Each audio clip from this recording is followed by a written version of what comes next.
종합 스포츠 분석 토킹입니다. 10년 이상 실전 경험으로 다져진 스포츠 토토 분석, 배팅 노하우, 데이터 기반 핵심 분석, 최강 배팅 전략까지 아낌없이 공유합니다.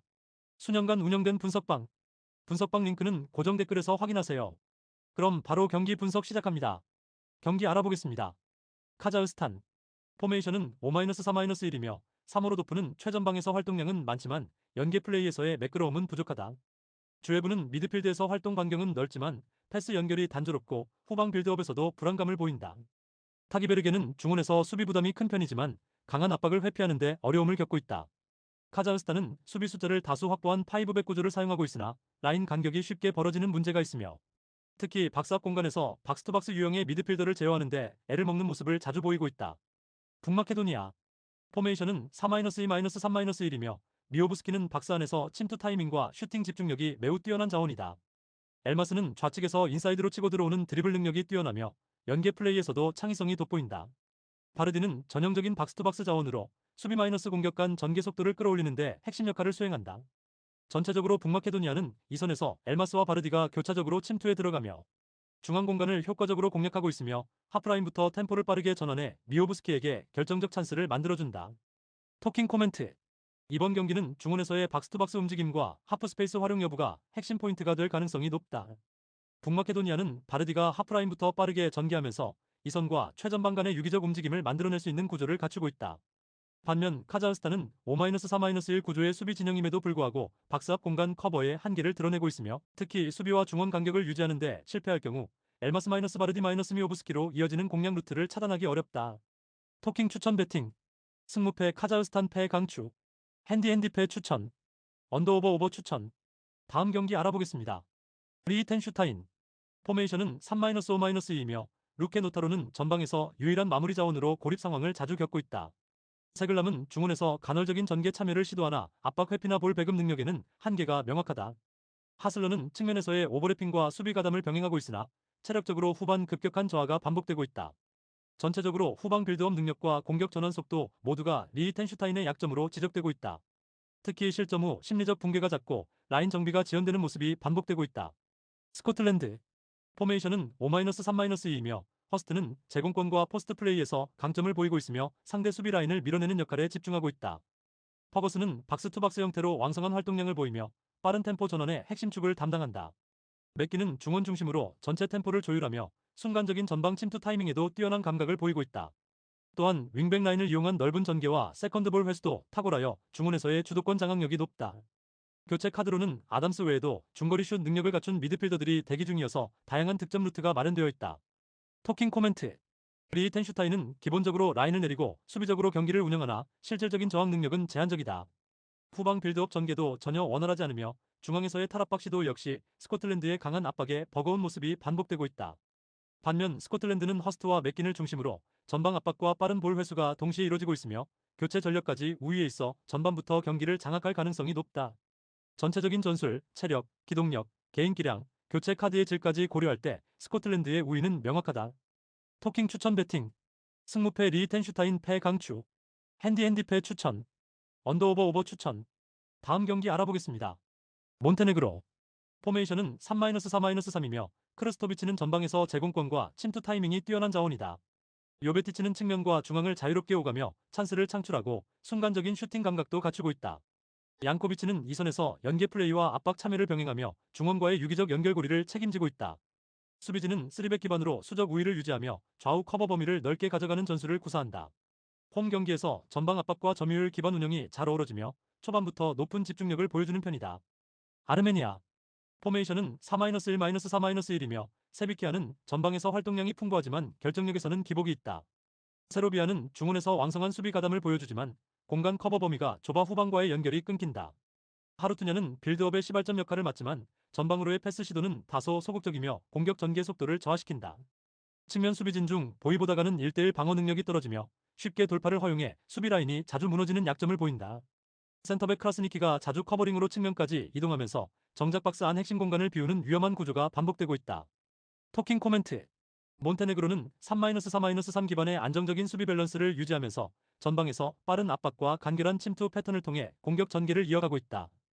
특히 요베티치를 중심으로 한 이선과 측면 자원들의 유기적 연계는 박스 근처에서 다양한 찬스 창출로 연결되는 경우가 많다.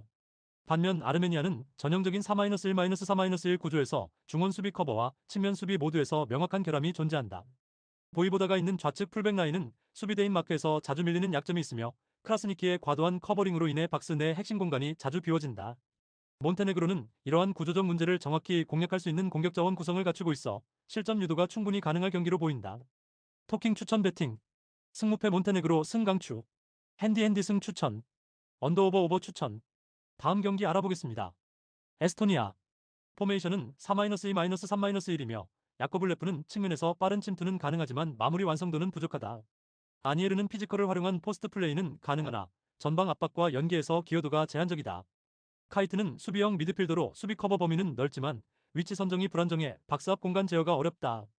에스토니아는 최근 어매치에서 중앙과 측면 수비 라인의 간격 유지가 무너지고 있으며 특히 페널티 박스 안쪽 공간이 비정상적으로 쉽게 열리며 조직적인 수비 전개가 이루어지지 않고 있다. 노르웨이 포메이션은 4-3-2이며 홀란드는 폭발적인 침투와 박스 안 마무리에서 절대적인 파괴력을 지닌 스트라이커다. 쉐를로트는 홀란드의 움직임을 지원하며 제공권과 연계 플레이 모두에서 전술적 활용도가 높다. 웨데가르드는 중원에서 템포 조절과 전진 패스를 통해 공격 흐름을 만드는 플레이메이커다. 노르웨이는 하프 스페이스를 공략하는 침투 루트를 중심으로 전개되며 홀란드가 공간을 잃고 침투하는 타이밍과 웨데가르드의 패스 정확도가 맞물릴 경우 치명적인 득점 루트가 자주 발생한다. 토킹 코멘트 이번 경기는 하프 스페이스 침투와 박스 안 연계 플레이가 핵심 전술로 작용할 가능성이 높다. 에스토니아는 최근 수비 라인의 간격 유지에 실패하면서 중앙과 측면 모두 쉽게 무너지고 있으며 특히 페널티 박스 앞 공간과 하프 스페이스가 동시에 열려 상대 공격수에게 침투 경로를 쉽게 허용하고 있다. 노르웨이는 웨데가르드의 패스 타이밍과 홀란드의 침투 루트를 통해 해당 공간을 집중적으로 공략할 수 있으며 이는 에스토니아 수비진에게 지속적인 압박과 실점 위협으로 작용할 가능성이 매우 높다. 토킹 추천 배팅 승무패 에스토니아 패 강추 핸디 패 추천 언더오버 추천 다음 경기 알아보겠습니다. 벨기에 포메이션은 4-3-3이며 루카쿠는 박스 안 결정력과 제공권 모두에서 세계 최정 상급 자원이다. 도쿠는 좌측 측면에서 빠른 돌파와 크로스 전개, 컷인 이후 슈팅 능력까지 두루 갖춘 폭발형 윙포워드다. 데 브라이너는 중원에서 볼 배급과 템포 조절, 킬패스 능력을 두루 갖추고 있으며 경기의 전개를 주도하는 핵심 자원이다. 벨기에는 도쿠의 돌파와 데 브라이너의 패스를 통해 좌우 측면 공간을 흔들고 있으며 루카쿠가 박스 안에서 마무리하는 루트가 완성도 높게 전개된다. 웨일즈 포메이션은 4-2-3-1이며 무어는 피지컬 기반의 제공권 싸움에서 강점을 보이지만 연계 플레이는 다소 무거운 편이다. 윌스는 중거리 슈팅과 프리킥 상황에서 위협적이지만 오픈 플레이에서의 창의성은 일정치 않다. 토마스는 중원 수비력은 나쁘지 않지만 공격 전개에서의 전진성이 떨어지며 템포를 끊는 경향이 있다. 웨일즈는 좌우 풀백의 공격 가담은 활발하지만 전진 이후 수비 복귀 속도가 지나치게 느려지고 있으며 이로 인해 측면 수비 뒷공간이 쉽게 열리면서 상대 윙포워드에게 결정적인 침투 공간을 제공하는 장면이 반복되고 있다.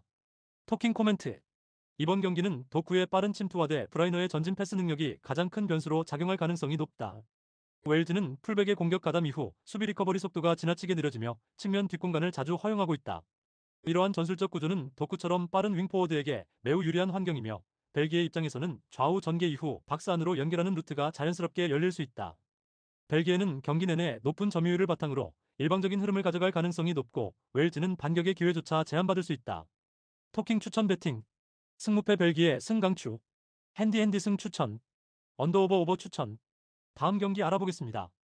페로제도 포메이션은 3-4-3이며 요하네스는 스피드와 침투 타이밍이 탁월한 공격수로 역습 상황에서 위협적인 자원이다. 소렌세는 하프라인 근처에서 볼 배급과 2차 전개에 기여하며 수비 전환 시에도 활동량을 보여주는 미드필더다. 안드레아센은 미드필더 진영의 중심으로 킬패스와 전방 전개의 흐름을 매끄럽게 조율하는 패스마스터 역할을 수행하고 있다. 페로제도는 3백 기반의 안정된 수비 라인을 바탕으로 빠르게 전환되는 역습 구조가 잘 정비되어 있으며 특히 안드레아센의 전방 패스를 통해 요하네센이 수비 뒷공간을 파고들어 결정적인 찬스를 자주 만들어낸다. 지브롤터 포메이션은 4-3-3이며 바르톨로는 결정력은 있으나 속도에서 제한이 있고 역습 대응 속도가 느리다. 리차드는 미드필드에서의 수비 부담이 크지만 전진 전개와 볼 간수 능력에서는 불안한 모습을 보인다. 워커는 좌측 윙포워드로 활용되지만 수비 전환 시 위치 복귀가 늦어 공간을 쉽게 내주는 경향이 있다.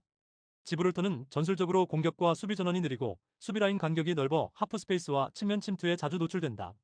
특히 전반 이후 체력 저하 구간에 수비 집중력이 급격히 하락하며 실점률이 급등하는 패턴이 자주 발생하고 있다. 토킹 코멘트 이번 경기는 수비 조직과 전환 템포의 격차가 경기 흐름에 결정적인 영향을 줄 가능성이 높다.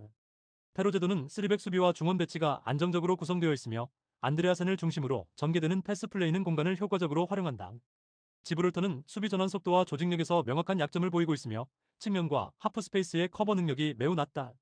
이러한 구조 속에서 빠른 침투 타이밍과 킬 패스가 이어지는 패턴은 페로제도가 주도권을 잡을 수 있는 전술적 핵심이 된다. 토킹 추천 배팅 승무패 페로제도 승강추 핸디 승 추천 언더오버 오버 추천 다음 경기 알아보겠습니다. 크로아티아 포메이션은 4-2-3-1이며 부디미르는 박스 안 제공권 장악과 득점 집중력이 뛰어난 스트라이커다. 페리시치는 측면에서 속도감 있는 침투와 컷백, 크로스를 모두 소화할 수 있는 다재다능한 윙어다. 마예르는 중원에서 패스를 받아주는 위치 선정이 좋고 페리시치와의 2대1 플레이로 좁은 공간을 파고드는 움직임이 돋보인다. 크로아티아는 박스 근처에서 빠른 템포의 연계 플레이로 상대 수비 라인을 끌어낸 뒤 오프사이드 라인을 타이밍 좋게 무너뜨리는 움직임을 반복적으로 구사하는 팀이다. 체코 포메이션은 4-2-3-1이며 슈크는 제공권과 결정력은 뛰어나나 활동 반경이 넓지 않아 고립되는 장면이 많다. 세르니는 이선에서 속도는 있으나 탈압박 구간에서의 실수 빈도가 높아 상대 압박에 취약하다. 슐츠는 수비형 미드필더로 커버 능력은 있으나 수비 라인과 중원 사이 간격 조절이 불안정한 단점이 있다. 체코는 수비 라인을 높게 설정하는 상황에서도 오프사이드 트랩 완성도가 낮아 역습이나 박스 침투 패턴에 쉽게 흔들리는 경향이 있으며 특히 측면 마이너스 중앙 연계에 대한 대응 속도가 떨어진다. 토킹 코멘트 크로아티아는 좌우 측면에서의 침투와 박스 근처에서의 유기적인 연계 플레이가 매우 세밀하게 전개되고 있는 팀이다. 페리시치와 마예르의 2대1 움직임은 좁은 공간에서도 위협적이며 수비 시선을 끌어낸 뒤 공간을 만드는 공격 전개가 강점이다. 체코는 수비 조직력 자체가 나쁘진 않지만 라인 간격 유지와 빠른 패턴 대응에서 허점을 보이며 박스 안쪽 침투에 취약한 흐름이 반복되고 있다. 전체적으로 크로아티아가 템포를 조절하며 지배할 수 있는 구간이 많고 체코는 후반으로 갈수록 수비 전환에서 불안정한 장면이 나타날 가능성이 높다. 토킹 추천 배팅 승무패 크로아티아 승 강추 핸디 승 추천 언더오버 오버 추천 다음 경기 알아보겠습니다. 이탈리아 포메이션은 3-5-1-1이며 레테기는 박스 안 제공권과 마무리 능력을 갖춘 중심 스트라이커다. 라스파도리는 이선과 최전방 사이를 유연하게 오가며 공간을 만들어내는 움직임이 좋고 세컨볼에 대한 반응도 빠르다. 바렐라는 중원에서 전형적인 메잘라 역할을 수행하며 하프스페이스 침투와 공격 전개 템포 조절에서 전술적인 중심축으로 기능한다. 이탈리아는 중원의 숫자를 집중시키며 상대 수비를 좁게 몰아넣은 뒤 바렐라의 타이밍 침투를 통해 수비 간격을 찢어놓는 전개 패턴이 인상적이다. 몰도바 포메이션은 4-2-3-1이며 니콜라이스쿠는 빠른 침투와 결정력은 있으나 제공권에서는 다소 약점을 보인다. 포스톨라키는 이선에서 활동량은 좋지만 패스 연결과 전환 속도에서 기복이 크다. 카이마코프는 수비형 미드필더로서 압박은 적극적이지만 페널티 박스 앞 공간을 커버하는 능력은 부족하다. 코조카루가 퇴장 징계로 결정하면서 수비진 조직력과 커뮤니케이션에 큰 타격이 있는 상황이며 특히 중앙 수비 간격 조절에 있어 불안정한 모습을 보여줄 가능성이 높다. 토킹 코멘트 이번 경기는 메잘라 패턴과 중원 템포 조절이 공격 흐름에 결정적인 영향을 미칠 수 있다. 이탈리아는 바렐라를 중심으로 중원에서 좌우와 중앙을 유기적으로 연결하고 있으며 타이밍 좋게 하프 스페이스로 침투하는 바렐라의 움직임은 상대 수비에게 공간 혼란을 일으킨다. 몰도바는 수비 전환에서 조직력이 불안정하고 핵심 수비수 결장으로 인해 박스 앞에서 결정적인 수비 실패를 유발할 수 있는 구조다. 전체적인 전술 완성도에서 이탈리아가 압도적인 우위를 보이고 있으며 경기 흐름을 장악할 가능성이 매우 높다. 토킹 추천 배팅 승무패 이탈리아 승 강추 핸디 승 추천 언더오버 오버 추천 구독, 좋아요, 알림 설정 토킹 가족방에서 더 많은 혜택을 만나보세요. 가족방은 고정 댓글의 링크를 통해 문의하세요. 감사합니다.